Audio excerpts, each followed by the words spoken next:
Good evening. I'm used to having a short person. Are we up and running? Are we on? So that I can. I don't hear myself. Oh, there I am. The kind of things on this side of the. All right, gonna call to order, regular meeting of the Redondo Beach City Planning Commission, 6:30 PM.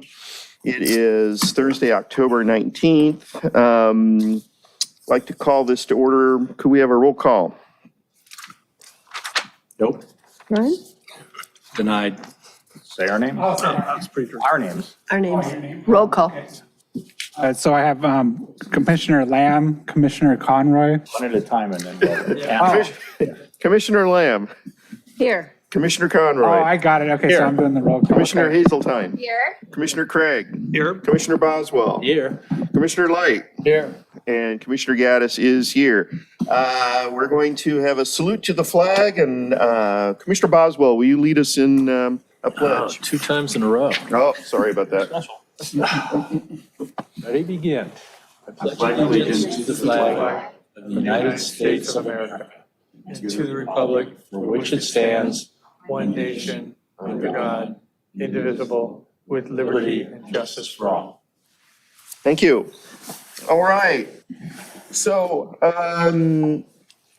let's have an approval of the order of agenda. Do we have a motion for approval for the order of the agenda? So moved. And a second, all those in favor say aye. Aye. All those against say no. Thank you. Blue folder items. I didn't see any blue folder items. Do we have any? There are none. Okay. And next is our consent calendar. These are business items except those formally noticed for public hearing or those pulled for discussion.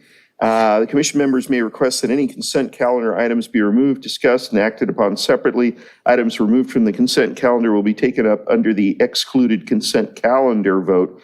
Those items remaining on the consent calendar will be approved in one motion. I will call on anyone wishing to address the commission on any consent calendar item on the agenda, which has not been pulled by the commission for discussion. Each speaker will be permitted to speak only once, and comments will be limited to a total of 3 minutes.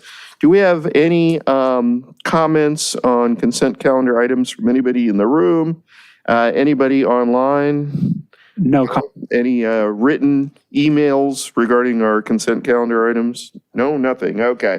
Anybody on the commission want to pull any consent calendar items? All right. Do I have a motion to approve the consent calendar items? I don't know if this is appropriate, Chairperson, but I would like to recuse myself from voting on these items because these were prior to me being on the commission, so I really can't vote on them. Okay. Yeah, abstain. Okay. Anybody want to pull any of these items? All right. Do I have a motion to approve the consent calendar items? Motion to approve the consent calendar items. Do I have a second? Second. All those in favor who can vote, all those in favor say aye. Aye. All those against say no. All right, consent calendar items are approved. Our next section is public participation on non-agenda items. This section is intended to provide members of the public with the opportunity to comment on any subject that does not appear on this agenda for action.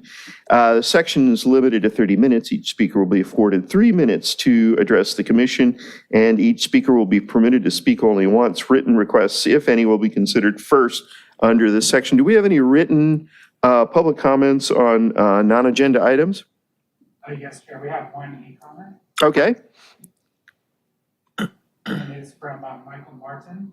The city prohibits short-term vacation rentals, but it's extremely difficult to find explicit reference to that ban in the municipal code or anywhere else in the city website. There is also nothing instructing residents how to report a violation. A casual search reveals numerous Redondo Airbnb offerings. The ban should be enforced, or alternatively, the practice should be regulated and appropriately taxed. We now have the worst of both worlds. I request that the commissioner consider this issue to make a recommendation to the city council. All right. Do we have any electronic, anybody on Zoom who has comments? No comment on Zoom. Okay, anybody in the room have a comment on non-agenda items? All right. Great. Let's, anybody in favor of receiving and filing that, that one agenda comment? I guess we'll receive and file that one. Yeah. Motion to receive and file one Do I have a comment. second? I second. All those in favor say aye. Aye. All those against say no. All right, so we have received and filed that.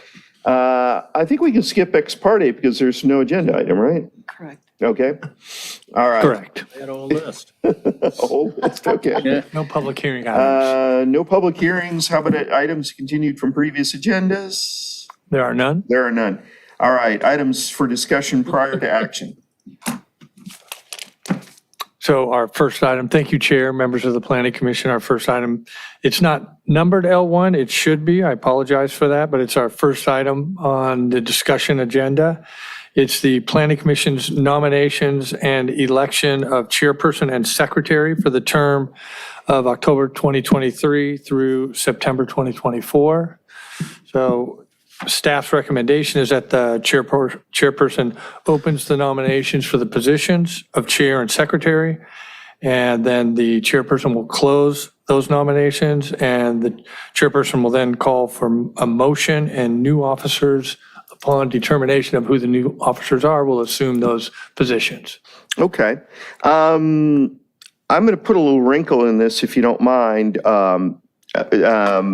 I'm going to open the nominations for chair and secretary. And we had a suggestion from Commissioner Conroy that, that we maybe, since we have some new commissioners, that each of us, starting at the, with Sheila, introduce ourselves and, you know, what district we're from and what our background might be and what other commissions we might have sat on and how long you've been on this commission. Just about maybe 3 minutes of quick introduction, just so we get to know each other a little bit in our backgrounds and stuff like that. So this would be prior to L1? Yeah, I would say right Or now. part of, Pardon me? you know, part of, if you As will. part of, because there is a process of deliberating on a chairperson and a secretary, and it's better, I think, if we know each other, so this might be a good opportunity to do that. Do I have any objections to that? Is that okay? Okay. Okay, Sheila Lamb. I am a resident of District 4. I've been on the Planning Commission now for 3 years. And other positions that I've held within the city, I was a member of the General Plan Advisory Council, a member of the Technology Working Group, and general resident participant in activities within the city, both internally within the city and also political action type of activities. And while initially not particularly interested in the Planning Commission, I have found it to be extraordinarily interesting. So thank you. Great. Commissioner Conroy, your microphone is off, Commissioner Conroy. Great, you're on. All right, my name is Jason Conroy. I'm from District 3. I'm a Navy veteran. After school, I worked on Wall Street for a short time. After that, I found a real estate company in LA. Went on to work for Castle and Cook out of their Central California office, and we did a lot of land development, new home construction, commercial construction and management, golf courses, a little bit of everything. And from then, I came back to the South Bay, which I'm a third generation South Bay local. And most recently, I've been working handling a private portfolio of 30 multifamily apartments from Long Beach up to Santa Barbara, about 1,800 units. And none of our properties are located in the city of Redondo Beach. Thank you. Okay. Commissioner Hazeltine. My name is Gail Hazeltine, and I've been a planning commissioner for 2 years. I'm a resident of District 1. Our family moved to Redondo Beach in 68, I guess. I've gone to elementary, middle school, high school, UCLA, El Camino, on and on. I became involved in local issues with Heart of the City, and I enjoy being a planning commissioner. We deal with a lot of important issues. And that's it. That's it. Oh, I have my own business. I'm a physical therapist. Right. Rob Gaddis, I've been chairman of the commission, I believe, 3 years or thereabouts. I've been on the commission longer than that, maybe 4 years. I'm not sure exactly how long. And my background is I'm a MBA in finance, certified public accountant, chartered financial analyst, been involved in land use issues for about 20 years in Redondo Beach. From an activist side, I've been on the General Plan Advisory Commission for how many years now? 2017 was the big Is it 6 years? Yeah, okay. 6 months. And so for a long time, and really enjoy being on this commission and working as chairman on the commission. I've enjoyed it very, very much and such. So that's me. Very good. Commissioner Craig. Thank you. Well, my name's Wayne Craig. I'm actually a native of Redondo Beach. I was born here. South Bay Hospital is up the street on the same day the city was founded, not the same year. I like to say it. My family has been, I always say kid around in my family. I'm the only real native, even though my kids went to Redondo High. So when they talk about being from Redondo, I kind of bug them about that. I grew up in the South Bay, grew up in South Torrance, went to South High School. And recently I learned that actually our acting community development man in charge with Sean Scully, his father was my track and cross country coach when I was in high school. And so, And taught you how to drive. that's right. Oh yeah. His father had a way of like, he would pull people, he'd drive around, put them in his car to try to say, oh, you need to run middle distance and long distance. So he would tell me, no, you got to run the 88, you got to run the mile. I needed that. Anyway, I was the first guy to drive. Yeah, it was pretty funny. So been a native here for years. I'm actively a realtor. I worked here for about 20 years now. I'm actually just renewing my license again, which is a lot of fun. Like many people here, I've been involved in a lot of activities in the city. I actually helped sponsor some significant ballot measures in the city that passed. Most recently, some of the charter amendments, I helped write the one on gender neutral language, which passed by a large margin. Also with cannabis tax, I co-authored that with another person, with the other council member. So I've been involved, active in the city for years. Love Redondo. I'm a wonk. You've seen me probably in the audience on most council meetings. And I've always wanted to be on the planning commission because I thought that it really encompasses a lot of what I know, because I've been doing this for 20 years. I've worked in pretty much every county in California. Well, I couldn't really say that, but probably 20 different cities and zoning departments and zoning issues and things like that. So I've been looking forward to being on here, and I'm looking forward to serve with all of you. Thank you.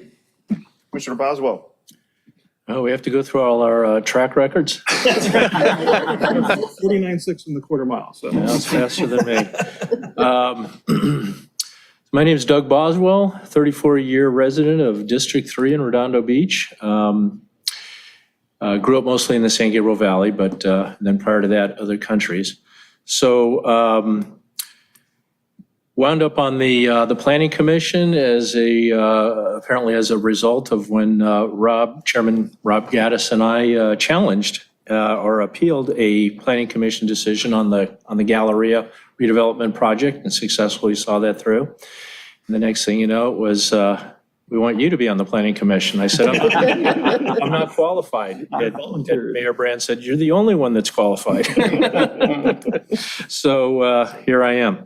I have a degree in economics from UCLA, where I did run on the track team, but not the 400, 800 or mile. I ran the 2 mile, 3,000 meter steeplechase, 5,000 meters and 10,000 meters, and cross country in the fall. So, which was always 10,000 meters, unlike these days where they give them short races until the end of the season. We just went straight in.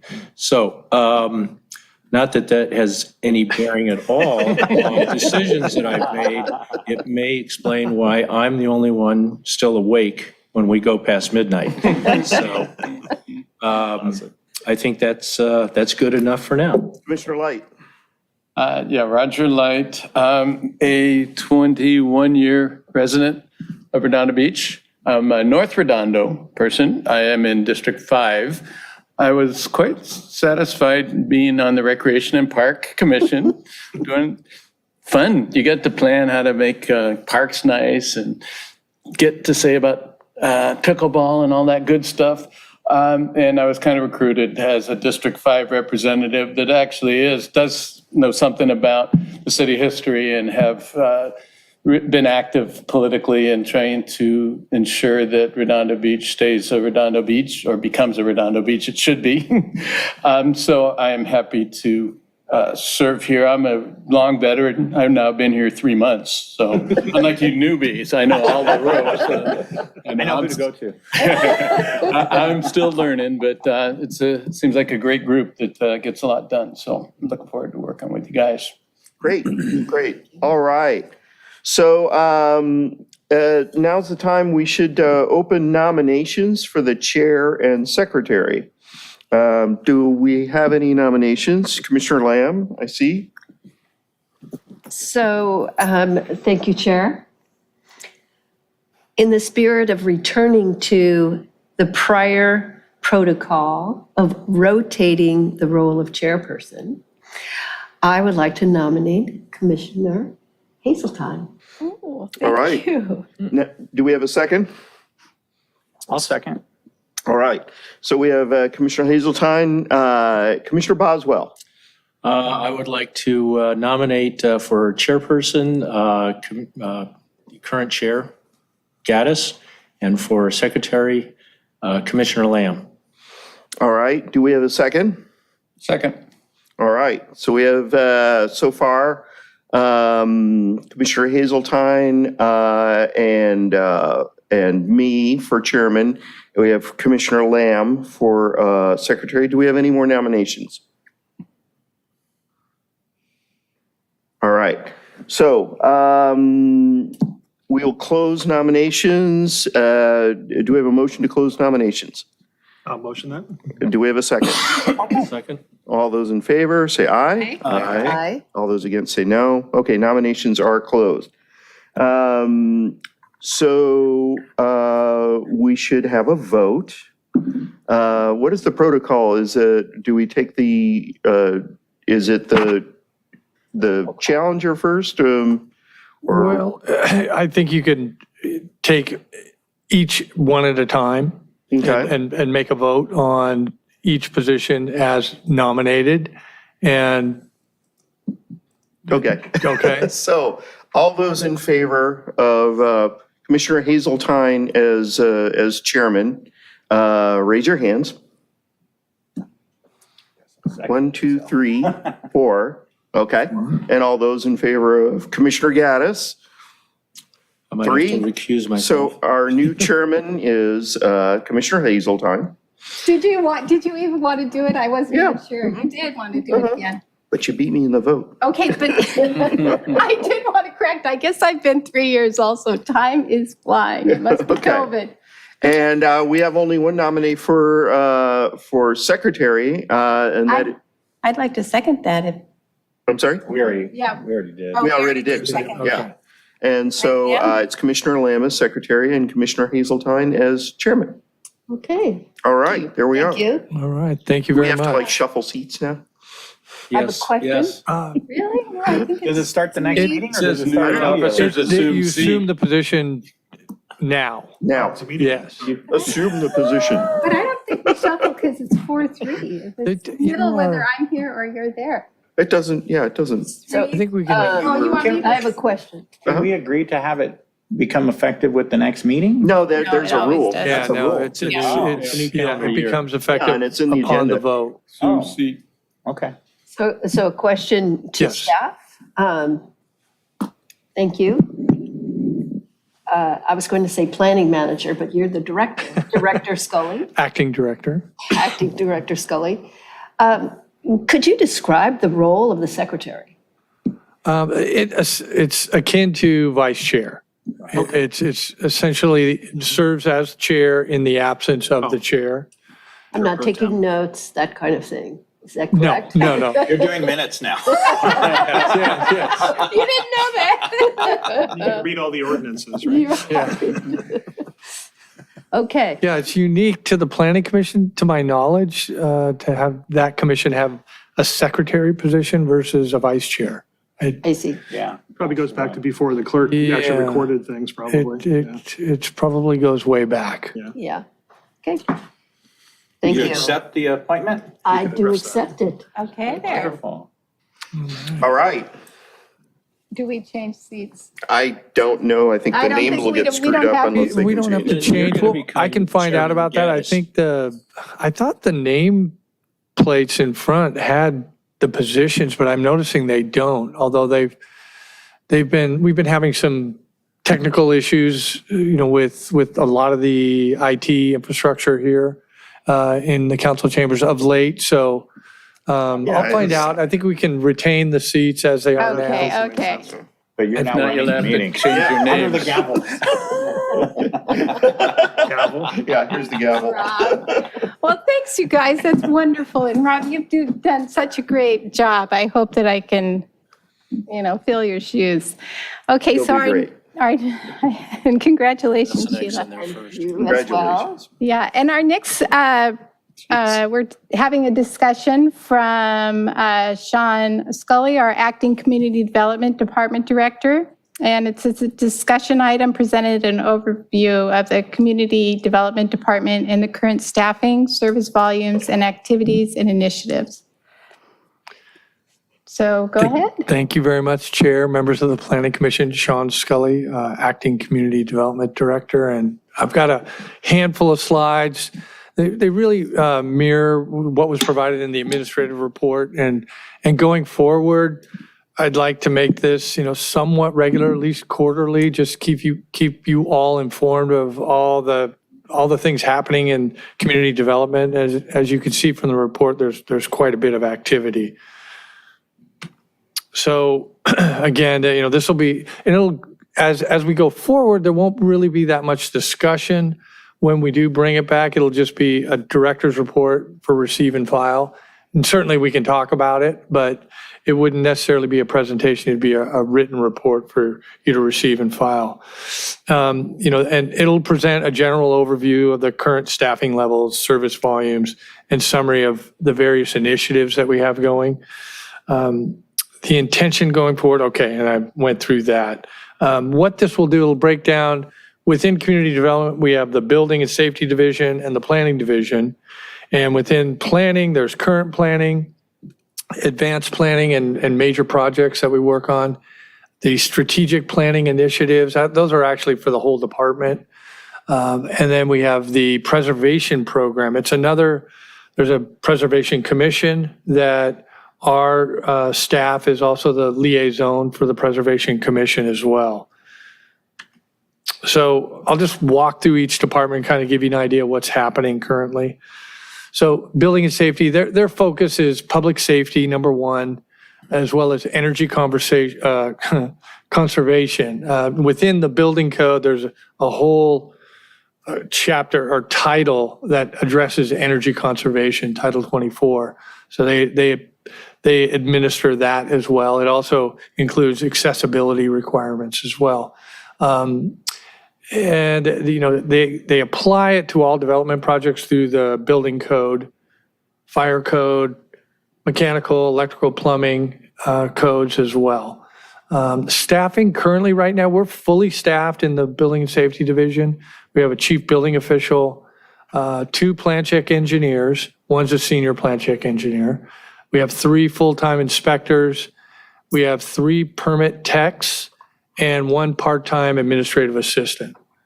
Now if you saw, there was an attachment as well, kind of summarizing all the activities of the building division on a daily basis. This just kind of outlines what's happening every day.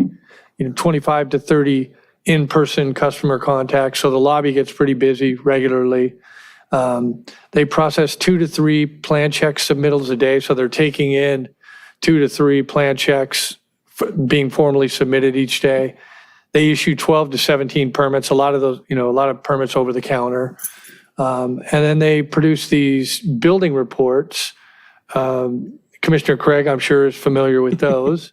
With the real estate transactions that occur in the city, they have to issue a building report. And then they conduct, on a daily basis, 45 to 50 inspections throughout the city. So they're pretty loaded.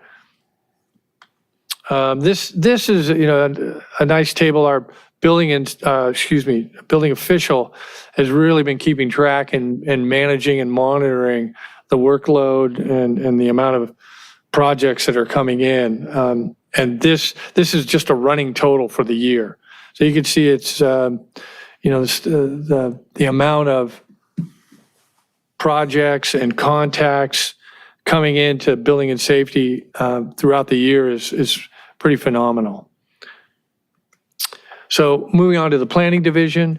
The planning division administers the city's long-range and current planning activities, inclusive of a lot of what we do. It's not processing plans, reviewing projects. It's people coming in and saying, what can I do with my property? There's a lot of public information service that the planning department provides on a regular basis. So that's a big part of what we do just every day when we get the phone calls and people coming in, just trying to figure out what they can do. And everything we do when we're giving information, when we're planning, processing plan checks, development projects, it's all guided by, the rules that govern what we do are in the general plan, the coastal land use plan, the zoning ordinance, and then we have additional policy documents that this body has reviewed. The Artesia Aviation Corridor Area Plan is a policy document. The Objective Residential Standards is a policy document. And all those documents guide, we can't tell anybody anything that isn't there. So that's the rule book for us. And then we have direction from City Council and the city strategic plan that we manage and work towards. And then there's also the liaison service that we provide. We have liaison to the Planning Commission, the General Plan Advisory Committee, the Preservation Commission, which is another body similar to the Planning Commission. And then we additionally support the Harbor Commission. Any projects that go into that need a coastal development permit or Harbor Commission design review, it's essentially the same permits you issue. If they're down in the waterfront, we just change the name from Planning Commission to Harbor Commission, and they have the same criteria and authorities, and we process those through them. The planning division, we strive to balance the city's economic needs and livability. These are kind of general plan principles of existing neighborhoods with the land uses and development that serve the needs of existing and future residents. It's truly a balancing act. When the new development comes in, how's it going to impact the existing neighborhoods, the existing development that surrounds it? So it's really, and then it's got to meet all the rules and be consistent with the policies, as a foundation, right? And then I wanted to get a little bit in here, of course, about the Planning Commission, because everything that governs our decisions and guides the staff also applies to this body. The guidance for Planning Division and the Planning Commission in review of our projects that come before this body, it's the general plan policies, the implementation measures in there for some types of projects, and then the specific development standards and criteria and findings that are required in the city zoning ordinance and the zoning ordinance for the coastal zone. So, that's why I know Commissioner Lamb she goes right to what are the findings, what are the criteria? And we have to do that, and this body has to do that. That's where, we make the decisions on these applications as they come before us. the other side of what we do is, kind of and the Planning Commission is processing amendments to these documents that guide what we do. The general plan amendments that we do, and we'll talk about it a little bit more later, but the general plan update will come before this body. And zoning ordinance amendments. We just got through updating the ADU regulations. So you also have an important role to play in the actual development of the documents that are that govern how we review projects that come before this body, and also that we just have to do administratively. And in that role, when you're amending the general plan or the zoning ordinance, you're a recommending body to the city council. So here's some of the statistics for the planning division. And this is current planning. This is kind of the volume of stuff coming through our shop year to date. And this is just the different types of entitlements that we issue. And this is just kind of the hit list. This was in your administrative report as well. So I won't go through the numbers, but there's the difference between, I think, certainly building and safety and the permits that they issue and the entitlements that planning issues is, the building code is very black and white, right? It's and very little of what we do in planning, although it's becoming more and more black and white. Everything that, by nature, planning is discretionary. Entitlements are discretionary.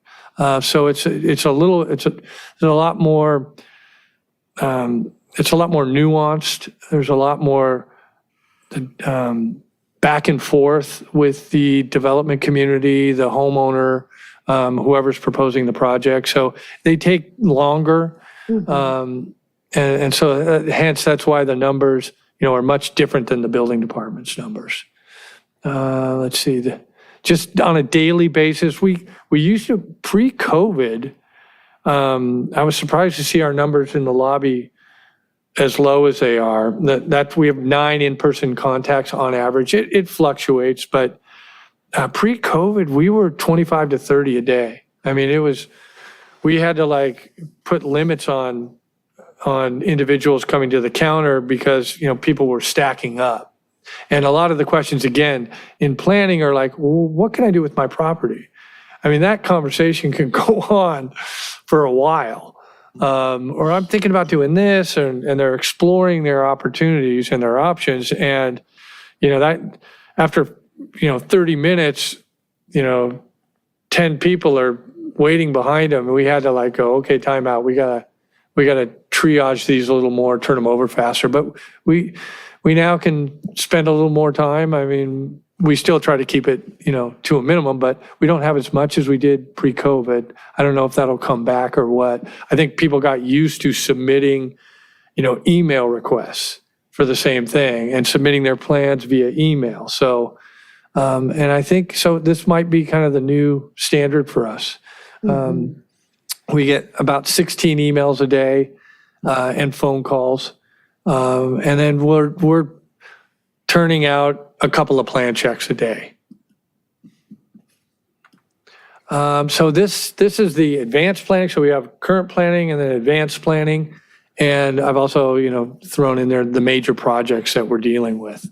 Those, like our number 1 general plan update. We've been at that for a long time. And it's something that you're not supposed, that you don't touch for 30 years, right? It's really a thoughtful document, and we have a couple of commissioners that have put in a lot of work on the general plan update as members of GPAC, and that, the debates, the discussions are lengthy and detailed and vigorous, and so it's taken a lot of time to kind of flesh things out, and we're very close in getting the final element updates back to the General Plan Advisory Commission or committee. And right now we're moving as quickly as we can through the environmental impact report process. And so you'll see that has to get done next year. That we don't have an option. We're out of time. There's a housing element clock ticking. We've committed to, as part of our regional housing needs assessment, to having certain land use designations on housing sites that can accommodate the number of units. Doesn't mean we have to build them, but has to be able to accommodate the allocation of housing that we have. And those changes and updates to those land use designations for our housing sites, they've got to be done by February 2025. So if they don't, then we don't have a certified housing element, and there's a lot of potential implications from that we don't want to deal with, for sure. So that's number one. And along with that, concurrently, we're going to be doing a lot of amendments to the zoning ordinance as well. So those will come concurrently with the general plan update. So we'll probably have a few meetings with this body to grind through, the updates to the elements that we're doing, as well as all the changes to the zoning ordinance. So that'll be a pretty protracted, vigorous effort, I'm sure. And then I won't go through all these items, and we can certainly, if you have any questions about them, I'd be happy to entertain that while we're here. There's like 3 or 4 more slides. I can buzz through those, and then we can come back to this if you want. It's up to the chair and the commission. Do we get through it, or go Yeah, ahead? yeah, it's just How a do you couple- guys feel? Get through it and then discuss it? Okay, Sure. we'll get through it. Okay. So here's just a couple of projects here. Legato, you see that being constructed. It's still probably a year away. There hasn't been a fire there in a while. Yeah, it's Galleria South Bay, Social District, and Grub House. Just those are some key projects that are happening. And it's the one right below it, weekly or biweekly business concierge. I have a hard time saying that word. Discussions. We meet. There's projects that issues have come up. Grub House was one of them. And we kind of pull together key individuals. We meet regularly, and we go through these projects that there's been issues, and we want to make sure, or we want to make sure there is no issues. They're a priority project, and we want to make those happen. So that's why Grub House is on there. South Bay Social District, just today, I had a couple-hour meeting with the Galleria. Completed my plan check, the planning division's approval of phase 1B. And they're looking to get permits in the next few weeks for that. There's a couple of the other departments have a few more items they're trying to crank through. I can share with you also that you'll see coming on a upcoming city council agenda, we're developing a reimbursement agreement for an analysis of an additional phase of Galleria for an additional 350 residential units. So it's kind of the build out of the Galleria. They were originally approved for 650 units. They were not originally approved. They were, the environmental impact report analyzed, the full build out of the project at 650 units. So that will be coming to this body with Planning Commission design review. I'm not sure if they're going to need a subdivision. There'll be some entitlements that'll be coming your way on that. Historic preservation, and that's one of the last couple slides is preservation. And it's not the purview of this body, it's the Preservation Commission. But I wanted to get you that information because we're going to be doing a citywide historic resource survey. And then also with that, there'll be amendments to the preservation ordinance, and that'll be coming to this group. So I kind of want to, just make you aware. It's not usually under your purview, but you're going to actually be weighing in on that because it's in the zoning ordinance. So that'll be coming your way. A lot of other projects, a lot of ACAP stuff is still, rolling out from that original approval. So those are some more of those big items. We can come back to that if we need to. And then strategic plan, I wanted to throw that in here. That you might be following that as the council goes through their strategic planning efforts, quarterly, I want to say. And these are the items on the community development department's, list that are on the city strategic plan. And we've done a couple of them. The FAR adjustment we did, and the ACAP activation, that's done. Our TJ Aviation parking regulation updates, that's done. And then we've got a few more ACAP items. Rooftop, open deck. Director Scully, could you give us, since we have so many new people tonight, kind of what is ACAP? Yeah, sure. Our TJ Aviation Corridor Area Plan. It's a very unique document. It covers from the southern end of Aviation Boulevard all the way up to Artesia, and then east to the railroad crossing. And frankly, we didn't know what that thing was going to be. It's a really unique document because it's a little bit like a strategic plan. It's a revitalization plan. It is an area plan, so it has design guidelines. It's got policies. It's got placemaking strategies, mobility strategies. What we tried to do was, there's been so many efforts over the years to revitalize Artesia Boulevard and aviation.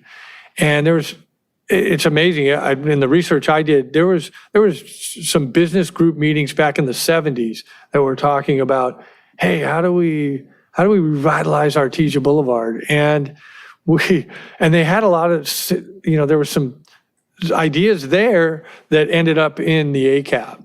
And so we wanted to pull all these different efforts over the years and get them into one document, and that would, with implementation measures and all sorts of strategies, and that would kind of hold our feet to the fire once and for all, and coordinate the effort for a reorientation of the corridor from a commuter corridor to a more neighborhood-serving, neighborhood-oriented corridor.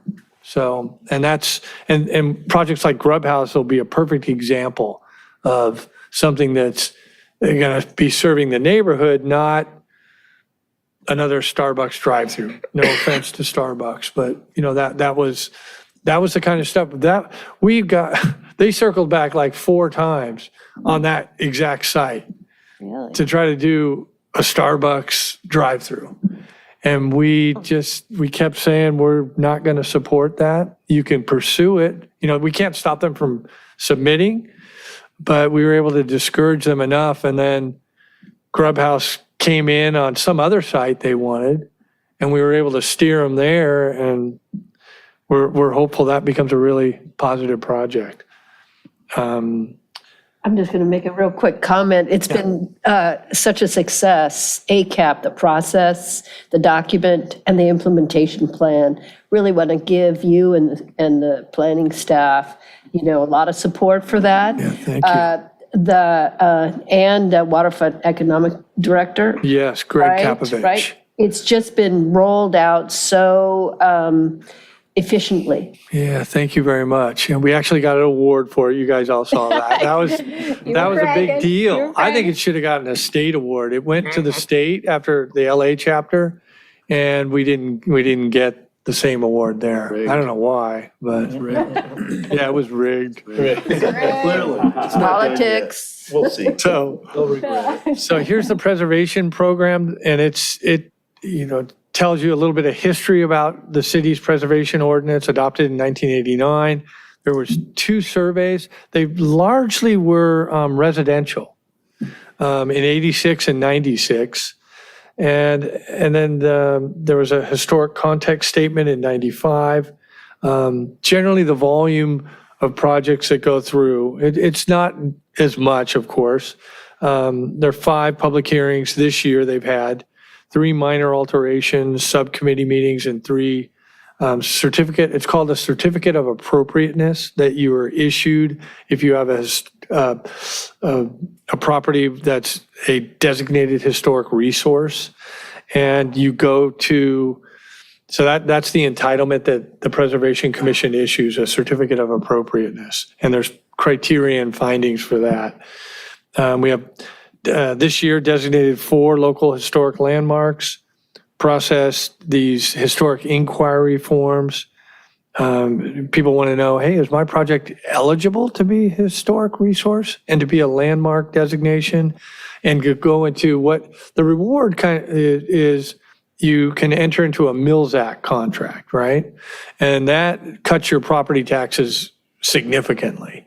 So that's the incentive for going through that process, because it does limit your opportunity to develop your property once you have that designation. Let's see, there's 2 educational discussions were presented. They have to do all sorts of education on that commission to stay certified and able to act in the capacity that they do. We have a total in the city of 113 Mills Act properties. So that's the end of the presentation. Our recommendation is to receive and file. And Yeah, let's have a motion to receive and Motion to file. receive and file. Second? All in favor? Aye. Aye. Okay, did we want to have a little discussion and questions for acting director? Yeah, go ahead. I just want to make one comment. Mr. Scully mentioned, I've worked quite a bit with our planning department.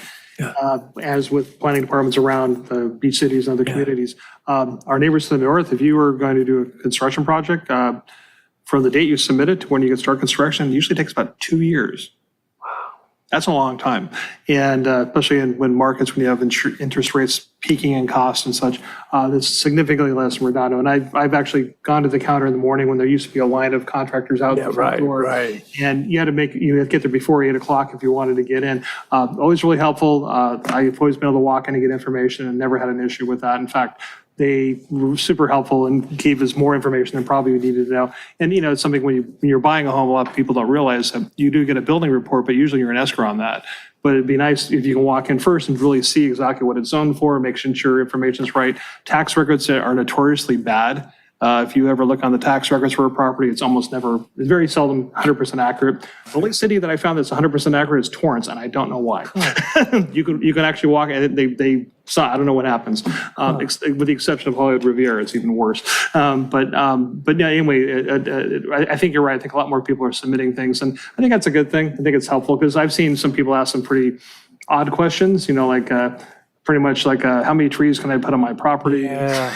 Things like that, which have nothing to do with building or construction. It runs the gamut for sure. But I compliment, and like I said, that example of our neighbor to the north, that's pretty common, and builders really are reluctant to take on projects there because of that type of situation. In fact, I've had people tell me, if you find a lot that's developable, that you can develop in Hermosa, please don't share it with me. It's that bad. But I just want to make that observation. Thank you. Anybody else? Question? Questions? I have a number of questions. but, Commissioner? No, please, go ahead. Okay, I submitted some questions to you. I won't ask all of them. And I think you've answered some already. So there has been some recent complaints about discrepancies between what was on a plan submitted to the department and then what was actually built. And it's not just one complaint, but there's been several that have come to my attention. So how does the department ensure that the information on the plan is implemented on the site? Or I understand that there is some technology that could be used that could facilitate or help the building department do a more thorough job of inspection. My understanding is that because of the demand, and I think you pointed that out here, 30 to, or is it 100 per day? 30 to 50 a day? 40 to 50, 40 to 50 a sometimes day, more. right? My understanding, and it is secondhand, but Yeah. my understanding is that there isn't enough time for inspectors to really examine at the level that they would like. Yeah, And is there software? Is there technology it's- available? when the inspectors go out, it's usually for a very specific inspection, one. The overall project itself sometimes, and this is, we get really frustrated in planning because it's usually the aesthetic of it that changes. And, we approve one thing and then it doesn't always, get built exactly as, what we've seen. You'll see, and we're able to maneuver around that within reason. We have had in some cases, no, you gotta tear that off and put this on. If look closely at your next conditions, when it comes to you, there's a provision in there that says planning division has the authority to make minor changes. Because sometimes it can be quite a long time between that approval and when it's constructed. And, they're supposed to come to us before they make changes, and they do in most cases, and it becomes quite a debate, because we have, it's got to substantially conform. That's the bar that we have to make sure we hit. And the term we like to use is like or higher quality if they're going to make a change. So things do evolve. So what may have been approved here 2 years later when it's built, it might look a little different. And that's because of, the Right. builder demands and then the authorities that we're granted at staff level to make some allowances. But again, a lot of what you see that's changed, what they were trying to do was a lot more of a change that we wouldn't allow them to do. So. Right. Particularly, these were side setbacks, rear setbacks, and front setbacks. Yeah. And I don't want to belabor it Right. during this meeting, but I was just curious whether whether the department is considering technology to facilitate their work. I don't, Not that you know there's of. not that I'm aware of. I mean, it's, taking the measuring tape out. I don't know if Yeah, there could be some, of course, okay, lasers or something to that effect, but that's not really a new technology. right. Yeah. Drones. In terms of the building department, when do you expect the department audit to begin? Yeah, we are completing our review of the proposals we received, and it's what are we calling that? Anyway, an audit's not a bad term. It's not exactly that, but they're going to review all the procedures, all the organization and how we operate. They're going to come in and assess that and then give us a report. The building official has already gone through all of them. I'm going to go through her notes and scores on those and assess them myself. And then I think they're due actually next week. So then it'll go to the city manager's office. He's going to select a couple of the firms and then we're going to interview them Right. and make that assignment. And some of I'm thinking about because in there they're presenting a schedule. I think they're running around, they're kind of varied, but I think they're about 4 to 5 months Yeah. that we get the final report. So, Mid to late 2024. yeah, I mean, we should get something in the springtime. Yeah. Yeah. 2024. Okay, Commissioner Conroy, were you done, Sheila? We've got, No, on but and then I'm come willing back. to have you come back. yeah, let's do that. Commissioners, Thank you, Chair.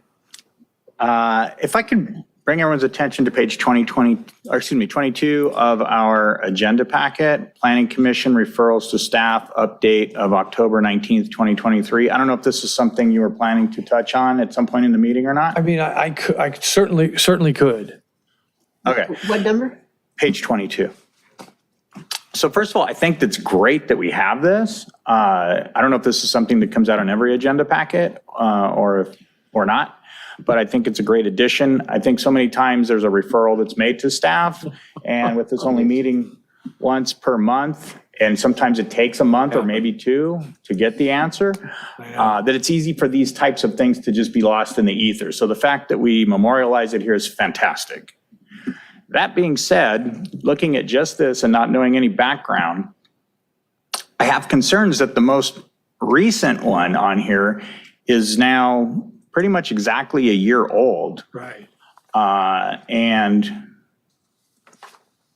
that's the most recent one. It goes back much further than that. And the status on all of these is pending. I do see the comments. I read through that. But again, just looking at this and not knowing maybe the additional detail, it looks to me like some of these things are stuck. And what may make it more meaningful is to get to find out what is the holdup, what's the holding point, and what, if anything, can be done by this body or staff to get us the answer. And maybe it doesn't even apply anymore. And if that's the case as a group, maybe we should agree to maybe take things off of this list as well. yeah. No, understood. So, and this is a great conversation to have because it's city council that dictates our workload, our priorities. It's not this body. And so I think we've got to figure out when we are, I think, and I don't have that list up. Oh, there it is. Great. Thank you very much. I think I think we've got, let's see. Yeah, thanks. Discussion on commercial mix. Yeah, okay, that first one is kind of wrapped into, and I wanted to update the actual comments on there, but I didn't have the opportunity to do so. But agenda discussion on commercial and mixed use open space. We're definitely going to have that opportunity through the upcoming zoning update that we're going to do as part of this. So what I'd like to do is if you give me the opportunity to scrub that and see where it falls in our current list. I see what else we got? Discussion. Bike rack, I think, Bike is rack. on the. Yeah, bike racks is on there. That, So that's on here. yeah. So we'll be getting to that. I'll try to get some timing on that. But let me see, what's the other agenda? The city attorney, he came in my office today and I asked him, he said, let me see what my calendar is, and I'm going to try to get that agendized. And since we have our city attorney, assistant city attorney, Cheryl, she might be able to take on that duty. So I'll kick that to her. And then the staff on the Coastal Act the Coastal Act that we are in, and I can refresh that as well. There's a lot of conversations. If you notice on the list, where is it? Which number? It's the dining decks, outdoor, where is that one at? General plan, dining decks, the third one. that is, starting to set up regular meetings with the Coastal Commission staff because we've got to figure out what's going to happen with the dining decks and try to preserve the allowance for maintaining those. We actually got some good news. I think it's good news. I'm not sure. From the governor, and he extended the order for outdoor dining to 2026. So that kind of takes. We still have to advance this for sure with the Coastal Commission, and there's some other items that we're getting a list together to get to them, to set up more regular meetings with them, and we can add that, we can add this item to the list and see if we can get them improve and grow that relationship, and having them come and, have discussions, have a presentation with the Planning Commission would be a great opportunity for them and us to get a little bit closer. Related question. Quick question on the dining decks. Yeah. I think it's great that they extended it like they did. I'm all in favor of more people getting out and all that. Question though, is there any additional revenue derived by the city for these dining decks, or are these granted? Yeah, no, there is a lease agreement. Okay. That I don't know if it's the bid and then they're billing the restaurant operators. I think that's the case. But there is a rental income being received for the Fantastic. dining decks. Yes. Thank you. One of the impetus for this number 4, Coastal Commission, right, was as a result of Catalina. And to sort of tap into that, there's been new changes, new laws, right? So this would be our city attorney or assistant city attorney. I think it would be helpful, even if it's not a long sort of an hour-long presentation, to an update on what these new laws mean for, and how will these new laws impact our decision-making. You're talking about on top of what we originally intended. Well, I think that's what really dovetails really well with that original intent. Don't you think? I think Yeah, I you do. put that Because you made the request. originally, yeah. Yeah. You just wanted more information about the coastal. Right. Well, yeah, it became an issue in that, and I think we all would agree that it's going to come back to us again. Right, You know what I right. mean? And now with all the things Sacramento is doing, overriding, Right. to build housing and stuff, I think we're going to have a better Yeah. understanding of That's a great where it idea. stands and where it could go, because it's obviously in flux right now. So Yeah,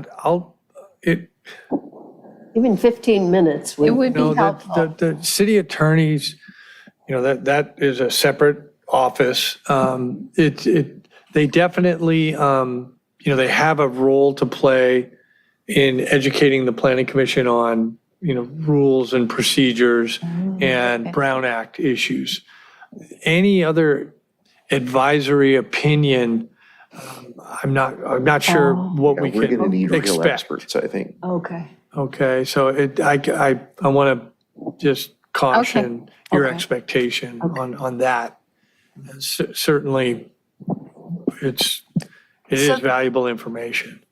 So based on Commissioner Conroy's kind of suggestion or discussion, should we kind of do a straw poll? I think the first and second boxes, the bike rack and the mixed open space, is included in what Acting Director Scully, it's on his list. So can we remove those from our list? Are you okay with? Make a motion? Yeah, let's go ahead. Well, we don't need a motion, I don't think, but I think we could have kind of like an informal straw poll. Do we want to just remove the first and second boxes from our, what do you think? Why? Why would we do that Well, now? because they're included in what he gave in the presentation tonight. they're already on his radar to present to us and come. So they're still pending. Well, Yeah, maybe remove them after we've actually got it. Actually, we've actually might have be the The more commission. places we have stuff like this reminding us that they're not getting the stuff we're asking Okay. for, the better. okay, This also says status is pending, which it is. okay. What about the agendize, the presentation by the city attorney? I think you just Never gonna gave us a sort of a reality check. Yeah. Right, that the city attorney really doesn't have, it is not required to provide us with any particular information other than what you described, Correct. right? So, so would it be appropriate, would it be safe to say that this would be perpetually pending? Well, I think as it's articulated, the items that are on there, what does it say specific? I'm sorry, I don't have it up in front of me. Do you- Agendized presentation by city attorney on the quasi judicial and ex parte requirements. So basically it came up because we wanted to better understand, conversation with builders and commercial. Yes. Applicants. And Yeah, that's, applicants. that's totally fair game. So we can expect that at some point we can get those items. Yeah. Just, Chairman, I did have a brief conversation with our city attorney about that item when I ran into him a few weeks ago and said, hey, we really should do this. And he said, I agree.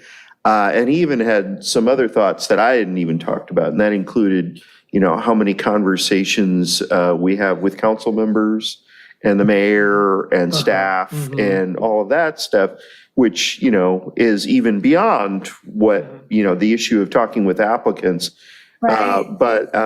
And I don't want to speak for him, but he does have strong feelings about talking with applicants, which is something, Oh, I think that's- I share. Oh, I know. It feels a little bit icky when I keep getting bothered by Yes. some of the applicants, and I'm like, oh, this just doesn't even feel right, but I don't know if it's right because. Yeah, he no, hasn't come understood. forward. So this is a live issue, I think. It's, Yeah, I I think this think we needs to can stay on there expect that. because this not having been educated on these things puts us each at a liability. Right. At a serious liability. Right. And the fact that they have not addressed this in Right. 2 years Years, I remember when. tells us how, Yeah. what their level of concern is about our liability. So I would like that to stay on there. And if anything, to have some kind of tickler for the city attorney His calendar. right before we have each monthly meeting that, hey, this needs to be addressed and the planning commission considers this vital that Right. you advise us on this. Okay, I had a question. yeah, go ahead. Yeah, I would concur with Commissioner Boswell. I think it's incumbent upon us to know what we can and can't do. Right. Having just gone through the whole FPPC training and being familiar with the FPPC in other situations, there's some very specific things, but it's also very gray too. And, we don't want to end up in a situation where we have a city attorney that's representing the city, not only the council, but also to advise every commission. And I think it's incumbent upon them to provide us with the best guidance we have. I know that laws change all the time, so obviously we have to take that into account, but to be very cautious in this because, what if, say, Mr. Conroy and I and Mr. Gaddis and I are walking down the street and an applicant comes up and starts a conversation with us, or if we inadvertently have a quorum. I mean, how do we get around that? Right. We can potentially have a lot of issues. Yeah. Well, it's more than that. I mean, they literally email us and Right. say they want to make have a meeting and. Oh, yeah, exactly. I mean, and I just got on, I was telling Mr. Scully earlier, I just got inundated with a bunch of emails about some very odd topics about things that I don't know really they apply to the planning commission. I'm asking about location of oil wells in the city. And I'm thinking, and I've only had a couple of times where that's come up, but it's like, okay, well, maybe it's something we need to talk about. I don't know. But yeah, I think it's important. I mean, the city attorney has a wealth of knowledge and staff, and, we should take advantage of that so we don't make a mistake. I mean, as we found recently, there were issues that came up because we weren't given proper advice, and now we got ourselves in some situations where all that could have been avoided. And so I think we need to take advantage of that. He's offered to be available. I think we should take advantage of that. So, And I know the city attorney sees the value in this as well, for sure. So we'll see if we can. I'll keep. I just want to, Conroy, how you feel about it? What would you like to see done? No, I think if the city attorney, if I understood you correctly, I don't know if the city attorney is able to come join us and do a presentation, but I would say if for some reason he's not able to, then it could be a representative from his office. But we would not want to see this same referral here 2-3 years from today. Right. We're looking for help so that we can do our job better. And I know the city attorney wants that as well. So yeah. Okay. Anything else on here that you? I wanted to dovetail on Yeah, what he go just ahead, said. go ahead. Yeah. And that is, his point is that we haven't really addressed, and that is, these are 1, 2, and 2 years old. What's to prevent them from never being addressed? There's nothing to prevent them from never being addressed. So what, do we accept these as being here in perpetuity? Or do we address them by taking them off? Is there a period of time in which this body says, is it 2 years? Is it 3 years? Is it 5 years? That if an item is on here for a period of time and has not been addressed, then it would be legitimate to remove it. I was going to say, if I understand Mr. Scully's comments earlier, a lot of the prioritization of these things is determined by the city council. And when you go to council meetings, there's referrals to staff made by council members sometimes. It could be 4 or 5 in a row. And I know staff was tied up for doing I know there's something about park equipment that was done one time. That would have taken a year to figure out the cost on it and such. I mean, obviously, it'd be nice to see things being addressed, and I agree with you. If it's on the list and nothing's being done, then what's the point of keeping track of it? But does that mean we have to go to the city council to try to prioritize these so we can ensure that as a commission, we can have these addressed? Acting Director Scully, what do you recommend? Yeah, no, I think that is a great discussion because, we don't like seeing them on here either. We don't have control, and we kind of, we give the impression that maybe we do. This could be, there might be a better way to get this, get this, on the workload for the department, on the list. And it might be more of a referral to the city council is what it might be. That So- might ultimately. Well, because we're essentially an advisory Pardon me, committee. could you explain then, for example, the agendize the discussion on requirements for bike rack? So what is the procedure for that? So exactly, how do we do that? Yeah, well, it is on the list, and so we're prior to working on that with the list. We're working with the council to prioritize the items, and then when it comes up, then we're working on it. So a bike rack literally has to go through city council to put on our agenda. Is that how we're understanding this?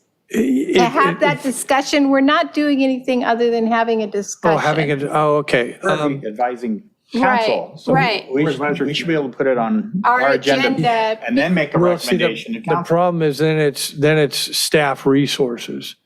That would, so then we would be working for you. And we work for you, but your capacity is a recommending body to the council and to review projects that require the planning commission's action. That's really, that's the purview of the planning commission. So it's either you're making a recommendation to council on amending the ordinance, Right. and it's usually kind of the council directs us to start amending the ordinance, and then you are involved through the review and recommendation process. And then it's projects required to go to this body, through the issuance of an entitlement, is what your job as a planning commission is to do. Could we, I'm sorry. No, please. Could we agendize this body reviewing the bike rack ordinance and then make Well, see, that recommendations? we would have to, It sounds like that, it's got to start from staff here, so that staff. it's got to can- start from the council directing staff. Council direct staff to do it. Yeah, then so we would can- have to do a lot of work to bring you a bike rack ordinance. Well, then why is it on here? I know, Is that's the what I was number trying to 1 and 2 say. Really, I'm not that's a sure little it should be strange. on It's to here. But it remind could, us you know, of stuff I that think- still needs to be done. Let me do In some John's list. consultations with the city manager's office and with the city clerk and the city attorney, and find out, look at, there's bylaws, there's ordinance provisions. We can kind of drill down in there and find out how you can get your agenda, into the workflow. What exactly that process is. Go ahead, yes. Uh-huh. So would a procedure go to Sorry, I'm sorry. go to to our council person and have our council person basically bring it up at council and say, hey, can we direct the council person and planning staff to analyze the bike rack requirements and then come up with a plan, It basically? could be that, yes. I mean, they've got so many things on our list. They Right, might, right. that's where they might say, well, hey, we've got council Good priorities. point. I can't speak for the council, of course, but I know that there's a way we can, Okay. get your concerns on the radar and not just, and actually moving rather than, with the approval of the council. And this kind of is a little bit of a missed expectation or a misaligned expectation. Yeah. Yeah. Mhm. Like you referring to us and we're going to act on it. So maybe it That's shouldn't have that's why been all on there these are then. pending, is because Okay. we've already got a Commissioner list. Okay, thank you. Commissioner So Boswell? are we waiting for the city council to instruct the city attorney to come and talk to us about quasi judicial No. and ex No, parte? the city attorney, they're independent of the city council essentially. And everything else That's a- apparently. What's that? They answer to no one, actually, right? The people. The voters. The city attorney. Yes, yes. Answer to no one. So anyway, so this number 3 item with the city attorney is not something that we're waiting on the city council It's the city attorney's office. to direct to Yes. us. And Okay. I know their intention is So to come back. What I would like to not have a process that removes stuff from this list. Because once they find out it's just a matter of time that they can dodge this stuff, so it's not on the list anymore, that's going to be part of the equation, or potentially could be. And in regards to the city attorney issue, I think that's already what's going on. It's so important, and yet it's been ignored for a year and a half. So we really want this list, and however much it grows by, to never go away until addressed. Okay. Good way. And at some point, we need to come back to Commissioner Lamb's original question about how in the heck do we keep builders from not building something that's different from what's approved? Right, So, right. so let me address what you just said. Which one? First or the second Referral item? topics, referral Okay. topics. All right. Okay, each line here starts with agendize. And what Director Scully has said is, we don't have the power to agendize.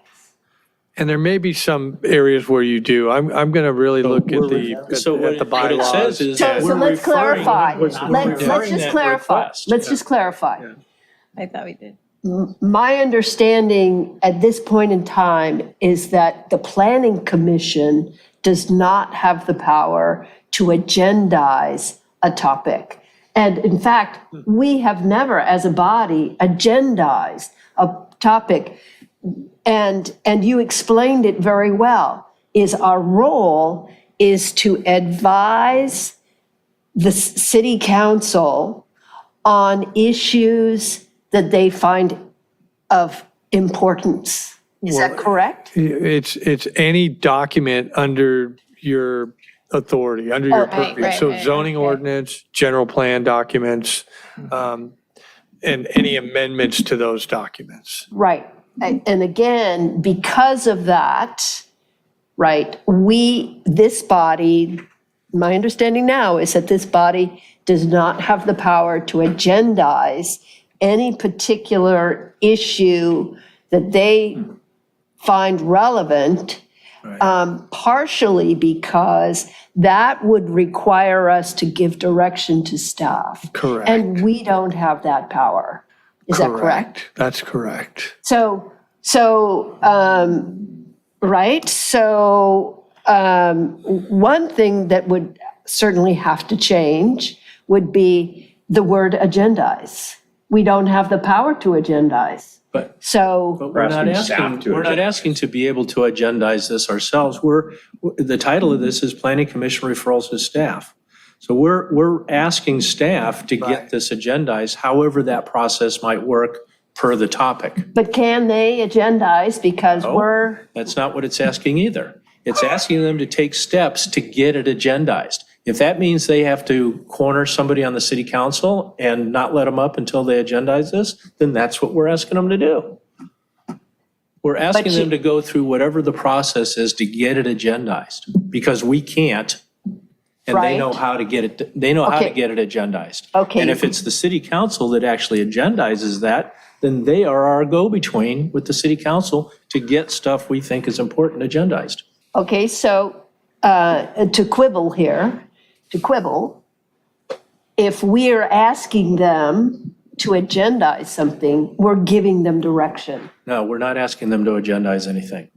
We're asking them to take steps to get it agendized in the proper manner. And then we are giving them direction to do that. No, Well, it's we're a referral like a requesting. We're not directing them to do anything. We're Well, that's making the a referral. confusion. For me, that's the confusion is I'm hearing on one side that we don't have the power to ask them to do anything. And We've always known that. And there's evidence of that, right? We have evidence of that. We've always This known that. document. We've known that from day one. So We can't maybe agendize this is anything. just like, we don't We're want an to, advisory commission. We can't agendize anything, but we, in the work that we do, we will occasionally see things and we're going, why isn't this agendized? And then Now we get it know. on this list, we refer it to staff, and staff proceeds to follow a process to whoever does agendize it to get we this, do maybe get this we on the can list. agree that we should Right. discuss this again in our next meeting.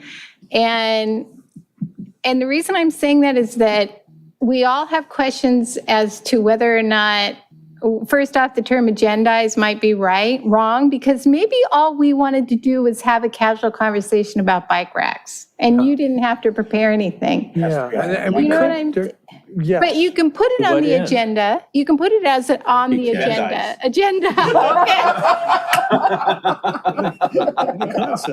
Unless it's agendized, we're just. There's a going- lot of But to your question point, marks. if it's under our purview ordinances and we want to discuss an ordinance without asking staff to necessarily do anything, but we want to discuss it in Yeah. a quorum Yes. fashion, Yeah. a public fashion, I believe that seems would, like we should be able to do And that. I think that was the intention originally when some of these went on here. Number 3 and 4 is I think you might obvious. be We're right. just waiting for someone to show up. Number 1 and 2, who wanted to talk about bike racks? Is anybody even here that They're wants not to? even on the body anymore. I don't think Who anybody. does not have a There bike may be here? issues with bike racks. What I'm do you keeping an wanna open know? mind. There could be a bike rack issue. They can electrify it. They can electrify it. I think I recall where did that come up with that yoga studio? Yes. oh, I think it That did. we started to talk Yeah. about, let's require them to Yes. have a bike rack in Yes. this thing. And then it was like, well, can we do that? I know, I think that's where that came up. They're putting in a yoga studio Yeah, in this yeah. building on, I seem to recall, Was that in yet? right. I And the seem issue to, came up, we don't really know. Well, They're but still we've- waiting to know we've what done we're Yeah. going to recommend. Put in the bike rack or no? No, but we've done stuff like that that was like 2 before. That cycles should have been ago, right? perfectly And fine we- to require bike racks, because we've asked them to put, electrical Right, charging and- stations. and I'll need to do some checking, confirm. City, We agendize it. city, We at all least get cities it are different on this. Agendize the discussion on Yeah. agendizing. Yeah, No, referral to agenda. Because we did do, and I think some of you may recall the work we did on outdoor living space. Yes. And that was, I can't remember, I know it sputtered for a long time. It understand. languished because there was just no resource to put the work in to bring that to as a discussion item. But I can't recall how the council, if we had to get their blessing on that, or if we just moved that forward to this, to this body as a discussion item, based on your referral. I remember though, it was on there for a year and a half or two before we finally brought something. And, What I'll about look. procedure? It Yeah. seems like there's no procedure. And is that what you're going to sort of Yeah, that's what I'm look going to try into? to, I'm going to look for that. And it's,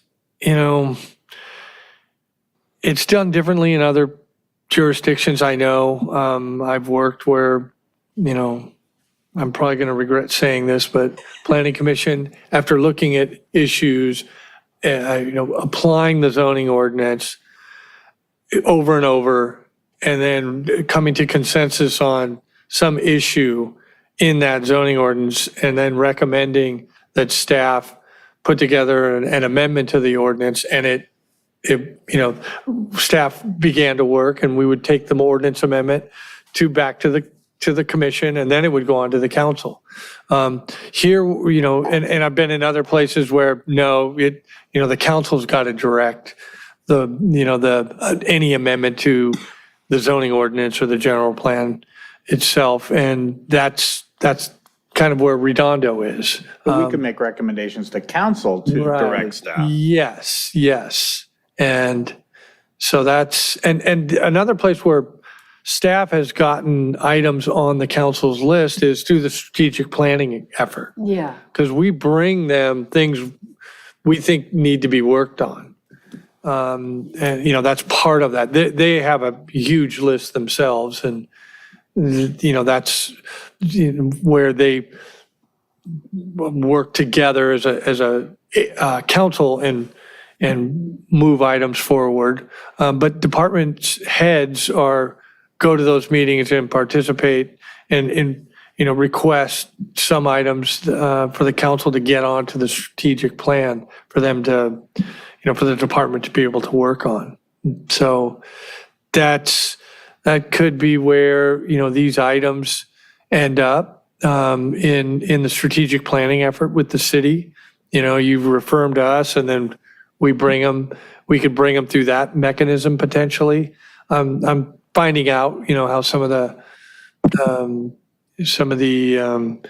department head activities and the city manager manages workload for each department. So, I'm certainly going to have this conversation with him for sure. I have a question. Yes, go ahead. Just for clarifying here, I'm not sure what the difference then would be from, you had a list of things we were going to go back to. One of them was this coincidentally, bike racks. Yeah.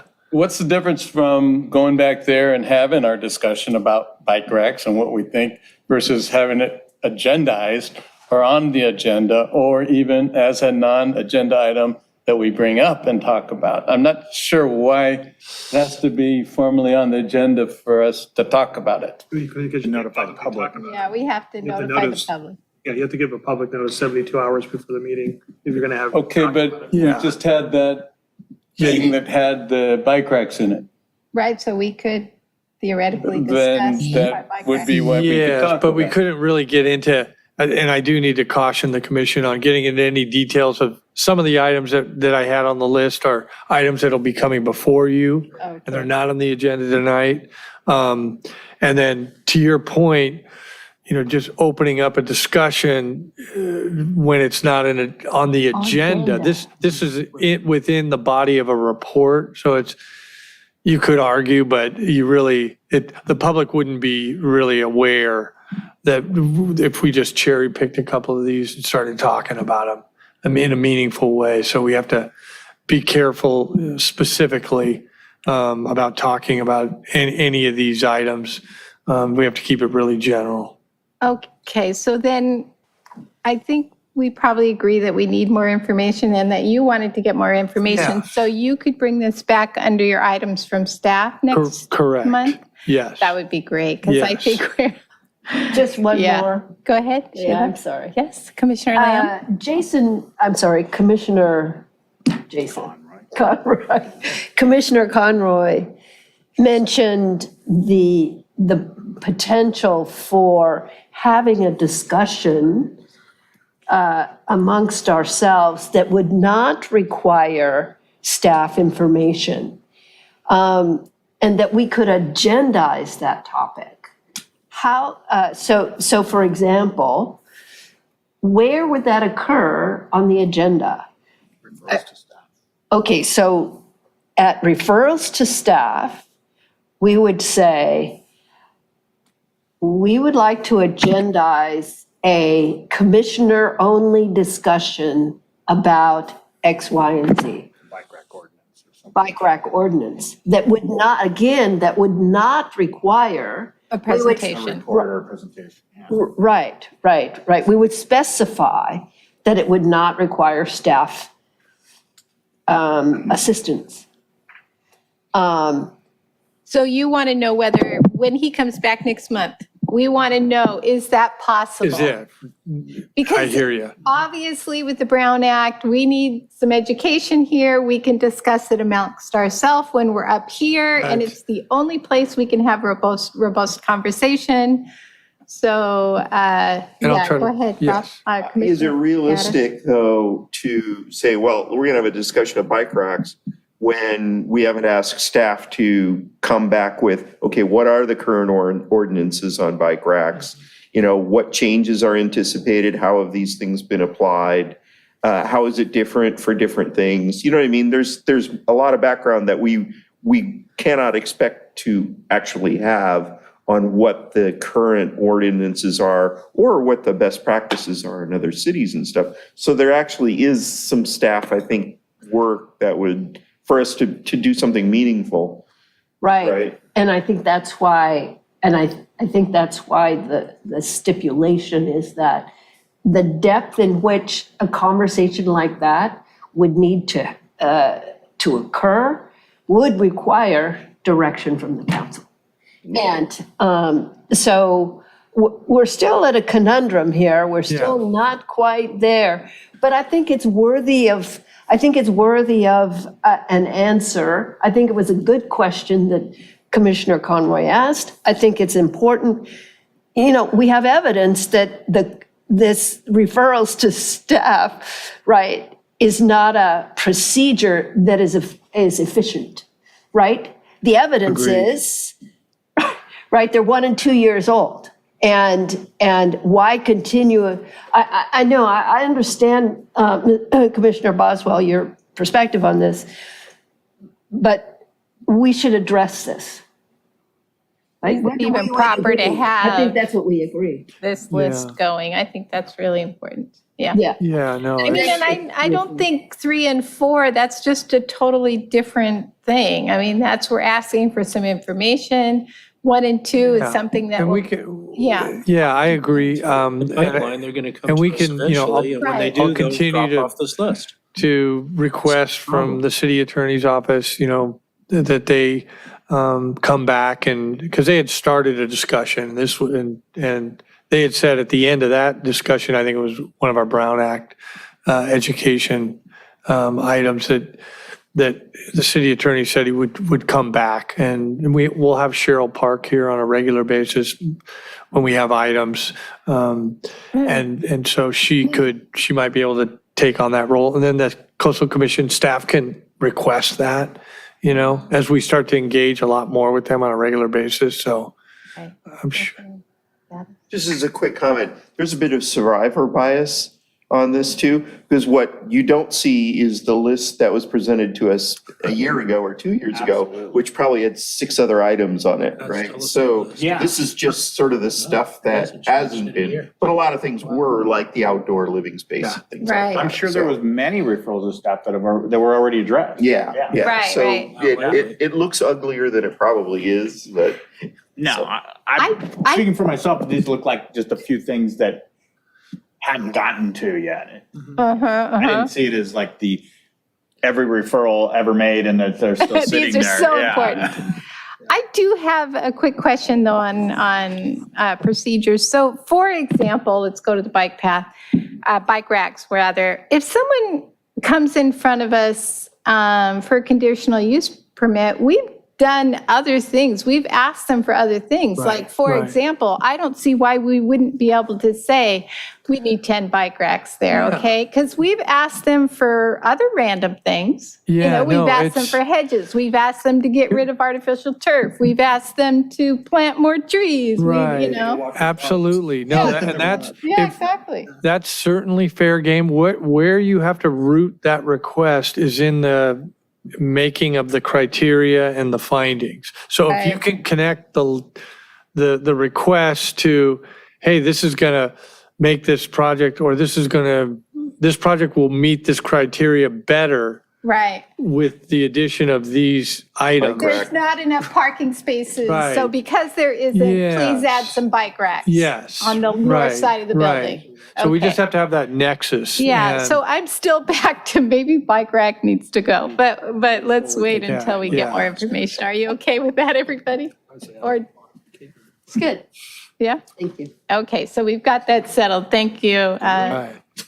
Thank We're you. leaving everything as is until. Until next month, when he's going to give us some more information. See, now, During his when- staff Yeah. you presentation. brought this Items up, from the staff. first thing I thought of is, of course, the new guy sees this and goes, what the heck? So, of course, I didn't think we'd talk about it for this long, though. I just thought it would be a quick get it over with by telling you, a list will always be there. Well, Let's Matthew move brought on to it up a something lot. else. Yeah, yeah, okay. That So, list ain't going nowhere.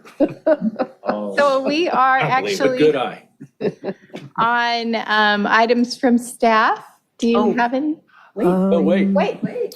I still have more questions. Oh, Excuse I'm me, so Chair. sorry. Go, go, go. Excuse me, Chair, there was a comment, Oh, an that's e-comment. right. We're still on the original discussion. Yeah. There was an e-comment for M, or a correction for L. I could read it. Okay, yeah. yes, Okay. go ahead. 1 second, please.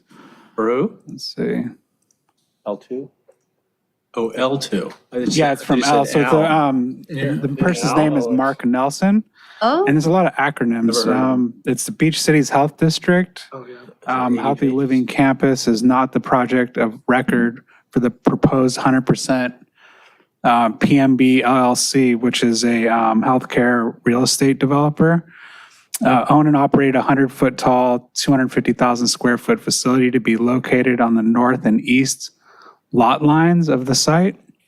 The HLC was the fiction put forward by the Beach Cities Health District for the all Cove building, C2 at Burl and Flagler, and the 100% private resident care facility for elderly facility. PMB LLC is the privately owned and operated developer, and the project needs to reflect that fact.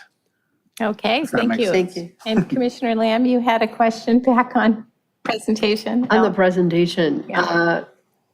Okay, so thank you for answering the questions about the building on planning and advanced planning. Okay, so again, I wanted to ask about technology. Anything new in terms of technology the planning department is looking towards to utilize? And you mentioned the fully staffed, so, and the audit is the same, right? The same issue? So that was a question, right? Yeah. That you said for the building, right? So it's really about the technology And then I have a question about a BCHD update, the timeline for Grub House, and there was that other really nice little cafe on Aviation. Do you remember the Yeah, there's cafe on through that- Aviation? Oh, No? they had the outdoor dining? Yeah. Yeah. Yes, yes. And what's happened with that? You know, I don't, Business is that? I haven't, I know they came in for plan check. I don't know where that is at. Okay, I could check those certainly and report back, see what's going on with that one.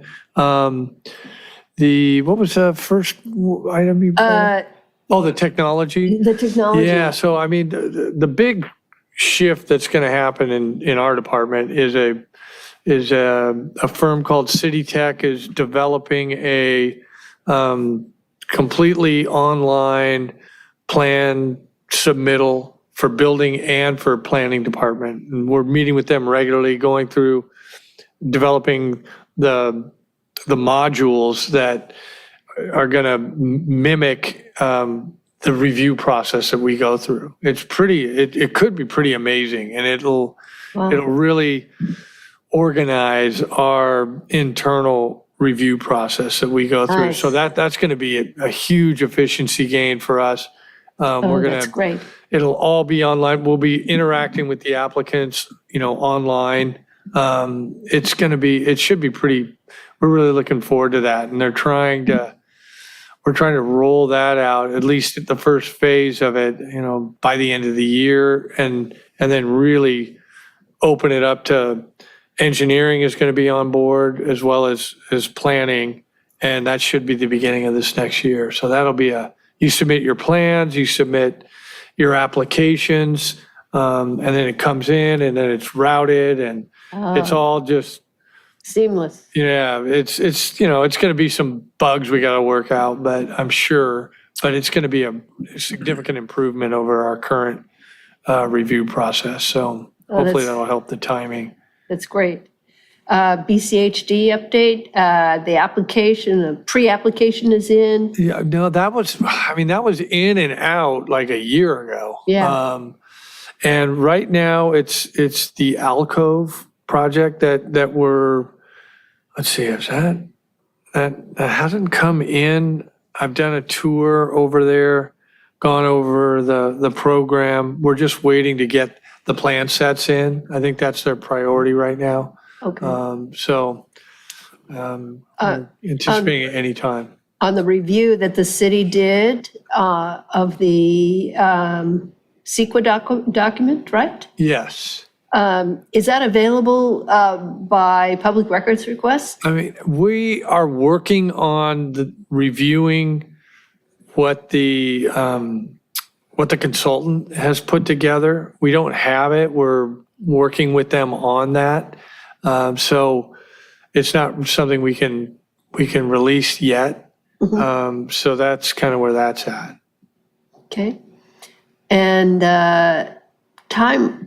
timeline for Grub House? For Grub House, we just got an email today from LA County. They submitted their parcel map into the county for map review, and we've asked that be expedited. They just came in last week into the building department with their plans. So, we're hopeful.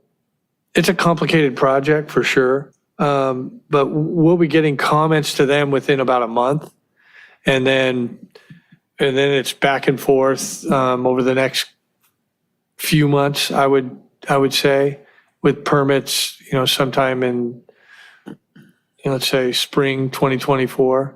A lot of it depends on how they respond, but I know that's a high priority project. So we're looking forward to getting that one through as quickly as we can. Yeah. Well, thank you. Thank Yes. you. It's good to have an update on the projects that we've approved. Yes. Yeah. So thank you very much. Anybody else? Go ahead, Boswell. So back to the first topic that Commissioner Lamb brought up. And apparently it's mostly a staffing issue to be able to go out and check these builders to see if they're really building what they were approved to build. But what is the process if, let's say, somebody in the neighborhood says, hey, wait a minute, this isn't what I remember this being approved for, and calls in and says, hey, you should get out here and check this out. Is there a process to follow up on that? Or I mean, or sure. what happens when a member of the public spots something that needs to be scrutinized and decided on? Yeah, we respond to that. We'll ask for specifics, have a dialogue with that neighbor, pull the plans out, review them, do an inspection. I mean, it's fairly common. I mean, my experience You do is, go out there and look. oh, yes. Oh, yes. Yeah. So somebody would say, email you or planning or and say, And hey, we'd probably talk to the inspector and say, hey, take a look at this as the first step. And the inspectors, they catch stuff all the time and they'll say, I'm not going to do this inspection. You need to go in to the city and confirm you can make this deviation from the plans. And sometimes it's, we review those then and approve them sometimes and other times not. So it's really on a case-by-case basis. So have we discovered any after-the-fact situations where a completed structure is not what it was supposed to be?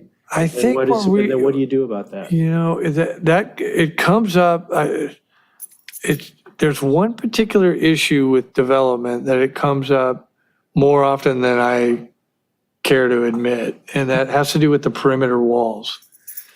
That is, they're shown on the plan, 6 feet, this wall, and then, but the reality is the grades get changed dramatically in some cases, and we get in this conundrum where the wall's either really big, and so, we have to fall back on the code, and it really becomes, because so many of these developments are shoehorning into this, between two houses, and they're, and then they work out agreements with their neighbors where they're going to leave the wall and fix it up, and we have conditions for that. It's just, it always becomes, I can't tell you how much time we spend on walls between residential properties. And on the plans, it just says a 6-foot new wall, but then the reality after that development goes in, it's, we make them, whatever they end up doing is compliant, but that's something the neighbors call on and we get involved, and it becomes pretty. But walls are kind of even though that's apparently the most common. Yeah, that's the most common. What about significant issues like, looks like somebody's snuck a third floor in? Well, that is supposed to be a mezzanine? Well, that's if that happens, it's we've had heights get busted and we're tearing off the top foot or so when we do that. Require them to Yeah. Oh yeah. Our inspectors are no joke. the right height. Okay. They So are it's no risky. joke. Good. Yeah. Good. Oh yeah. They have no problem telling the contractor to tear down that and redo that and then making sure they actually do it. and making sure they do it. Yeah. Yeah. Do we only get involved when there's a complaint though, or don't they pay inspection fees or fees? Oh yeah, that it they're involves doing that all along, but like for height, for example, you can't tell in the field, so we require a height survey to be done, and they'll do that after they get it all framed up, and then it's like, oh wow, you're busting your height by 6 inches, and they're taking it down, so it's pretty serious, and so that the builders are, they don't want to go through that expense either. So they're trying to manage that and get the surveyor out there while they're framing and setting their grades so that they don't run into that. But sometimes they still bust that. I could say from firsthand experience, having seen that happen, it's usually complaint driven for the most part. I had another neighbor who wasn't so nice, decided to, his wall, for example, in front of it, you could, instead of being a straight line, it was like a lasagna noodle. And the reason he did, because he had a bay window that bumped out and he wanted to extend his yard. And so he took about 1.5 feet, 2 feet of his neighbor's yard. And another thing they did, they wanted to take up he wanted an extra large driveway. So he got rid of 2 parking spots in the street to accommodate the driveway. Staff did come out, told him he's got to do something about it. But unfortunately, you know, I know to some extent, people got to deal with it. And I think at one point, it almost ended up in litigation between both parties. But, you know, but I have seen, to Mr. Scully's point too, a friend of mine there was a tuna lot going up right next to his house, and it was definitely way behind the height limit. And we called staff, and it was almost 2 feet taller than it should have been. And they made him take it down. But again, it's complaint driven for the most part. Yeah. But a final inspection would have that would have come out in a final inspection by the city inspector, right? Oh, It would have yes. been caught later, and it would have been even more expensive for the builder. Right, Maybe not. yeah. I understand that there is technology now where the measurements, height, side setbacks can be done from a computer using, GPS plus you know, some sort of integrated type of software. I mean, we can measure, but those are, you know, satellite images from months ago. You know what I mean? Right. They're out of date. Oh, I see. Yeah, so it's not like a real-time Right. connection between the Nothing satellite. that, You need to subscribe to the nothing North that Korean your staff is really, the building staff is really excited about that Yeah, we don't have says, that. Yeah, we got to have that technology, Google Earth has right? the picture in front of my house of Google Earth has a car I owned 4 years ago. Yeah. So Right, Yeah. yeah. So report it stolen. I could. It's in a I junkyard see, it's now. in my driveway. It's in a junkyard. Okay, any other questions that we have? I have a really quick one, and this is really just definitions. What's the difference between a dining deck and a dining parklet? What are, when you're talking about those two things? Yeah, we don't have there's no zoning ordinance definition for those. So we use these terms kind of interchangeably. You know, the dining parklet is definitely in the right of way. A dining deck could be on private property, and sometimes it'll get referred to as, so it's a broader term, a dining deck. It could be in the right of way, it could be on private property, but a dining parklet is definitely in the right of way. Yeah, it's in the street. Okay, Yeah. so it's not like a park, it's just where. Yeah, no. I don't know what, you know, Gotcha. I think, It's where it used to be parking and we're Right. now dining. yeah, it's. Okay. So it's not a park at all. It can't, Long Which we Beach, I have think. parklets in Redondo. Oh, yeah. So we're still park poor. Yeah, that's an interesting term. Yeah, I don't okay. If you know count the where its parking lot. origin is. Okay, green so median it's is park dining lot. in Green- parking areas that we Green have in space. Riviera. Yeah. Got it. Okay, that was that. Anybody else on this topic? Do we have any more questions that we want to ask, Director? Okay, then we are on to, can I move on? Yes? Motion to adjourn? Oh, no. No, we need a couple more things. Sorry, I got ahead of myself. Well, we are all excited. Almost there. Too early, apparently. You know, we're looking for people who'll go the whole distance. Just stay. We have a couple. No, I got all night. Okay. You aren't ever getting home this early. Acting Director Scully, do you have any items? No more items. Okay. Any commission items and referrals to staff? Do not even think. We are not supposed to be doing that. That's a misnomer. Yeah. No, I okay. think you've given me one. It would just find out how you can do items Yes, and referrals to staff. that's our So, job. It is the item and refer to staff. Yeah. Right. Okay, then do we have a motion to adjourn? Motion to adjourn. Oh, come on. Second. Second. And all in favor? Aye. All right. Oh, All you want to right. stay, right? Welcome to the new Thank you. commissioners. Got to you, get everybody. an action shot for the seal. Thank you very much, Brian. Oh, Yes. you're welcome. Appreciate I'll it. get the roll call down next time. That's the first time for me. I've been. They don't do that on the No, they Public Arts call off their Commission? names individually. Brian, are you our new